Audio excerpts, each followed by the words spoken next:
আসসালামু আলাইকুম, welcome to BD study apps. Hello প্রিয় শিক্ষার্থী, তো তোমরা যারা ডিগ্রি দ্বিতীয় বর্ষে রয়েছ এবং যাদের ভূগোল মূলত এই টপিকটি রয়েছে, তো আজকে সেশনটি তাদের জন্য। তো তোমাকে যেটা করতে হবে, অবশ্যই প্রথম থেকে শেষ পর্যন্ত দেখতে হবে। তো আশা করি এর দ্বারা তুমি অনেক উপকৃত হতে পারবে। তো চলো শুরু করি আমাদের আজকের ভিডিওটি। আমাদের আজকের প্রথম প্রশ্ন, জনসংখ্যা ভূগোল কাকে বলে? তো এটার উত্তর হচ্ছে মানবীয় ভূগোলের যে শাখায় জনসংখ্যা সংক্রান্ত বিষয় নিয়ে আলোচনা করা হয় তাকে জনসংখ্যা ভূগোল বলা হয়। 2 নম্বর হচ্ছে জনসংখ্যা ভূগোলের প্রকৃত প্রতিষ্ঠাতা কে? তো এটার উত্তর হচ্ছে জনসংখ্যা ভূগোলের প্রকৃত প্রতিষ্ঠাতা ভিদাল ডি লা ব্লাশ। 3 নম্বর হচ্ছে জিটি ট্রিওয়ার্থা কোন দেশের ভূগোলবিদ? তো উনি হচ্ছেন মূলত একজন আমেরিকার ভূগোলবিদ। 4 নম্বর হচ্ছে জনমিতি কি? তো মনে রাখতে হবে জনমিতি আর জনবিজ্ঞান একই জিনিস। তো জনসংখ্যা বিজ্ঞানকে জনমিতি বা জনবিজ্ঞান বলা হয়। তো 5 নম্বর রয়েছে জনসংখ্যা ভূগোলবিদের নাম লিখতে হবে। তো একজন জনসংখ্যা ভূগোলবিদের নাম হচ্ছে জিটি ট্রিওয়ার্থা। তো তোমাদেরকে একটা কথা তোমাদেরকে অবশ্যই বলতে চাই, দেখো ভিডিওগুলো অনেক কষ্ট করে তৈরি করি বা এগুলো লিখতে আমাদের প্রচুর কষ্ট হয়। তো অবশ্যই তোমরা একটু ভিডিওটি শেয়ার করে দিও, এর ফলে তোমাদেরও অনেক মানুষ উপকৃত হতে পারবে। ওকে, তারপর রয়েছে এনআরআর কি? তো এনআরআর হচ্ছে নেট রিপ্রোডাকশন রেট। 7 নম্বর হচ্ছে জনসংখ্যা উৎপত্তির দুটি উৎস নাম লিখতে হবে।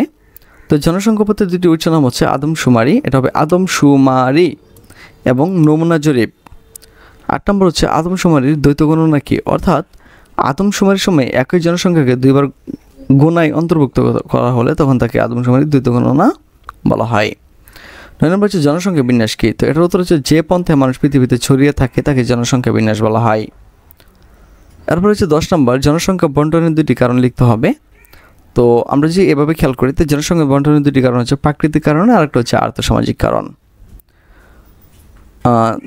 11 নম্বর হচ্ছে শূন্য জনসংখ্যা কেউ একটু, এটার উত্তর হচ্ছে একটি দেশে যে পরিমাণ জনসংখ্যা জন্মগ্রহণ করে সে পরিমাণ মৃত্যুবরণ করলে তাকে শূন্য জনসংখ্যা বলা হয়।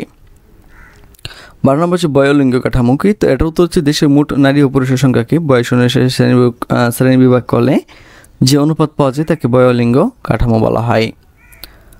এরপর হচ্ছে 13 নম্বর জনসংখ্যা পিরামিড কি? তো এটার উত্তর হচ্ছে দেশের মোট নারী ও পুরুষের সংখ্যাকে বয়স অনুসারে পিরামিডের মতো যে পরিসংখ্যান চিত্র অঙ্কন করা হয় তাকে জনসংখ্যা পিরামিড বলা হয়। এরপরে 14 নম্বর হচ্ছে কাম্য জনসংখ্যা বলতে কি বোঝো? তো এটার উত্তর হচ্ছে কাম্য জনসংখ্যা হলো এমন একটি স্তর নির্দেশ করে যেখানে উৎপাদন ও আয় সর্বাধিক হয়।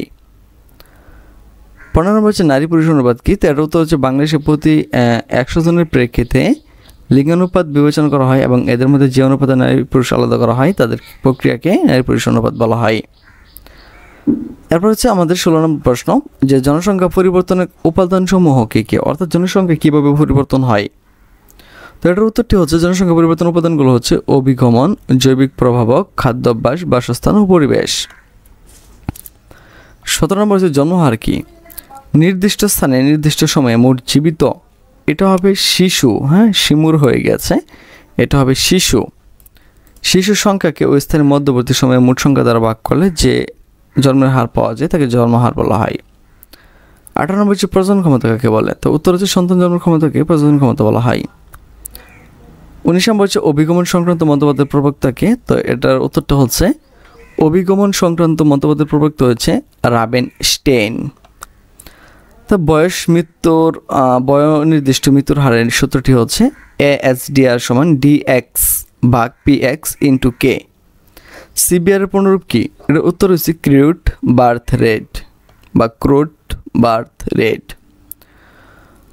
তো এরপর হচ্ছে সংস্কৃতি কি? তো সংস্কৃতি হলো ব্যক্তি মানুষের দিন শিক্ষা দীক্ষার বা বিচার বুদ্ধি আচার অনুষ্ঠান ইত্যাদি রীতিনীতির রূপ। 23 নম্বর হচ্ছে সংস্কৃতি পরিবর্তনের প্রক্রিয়াগুলো কী কী?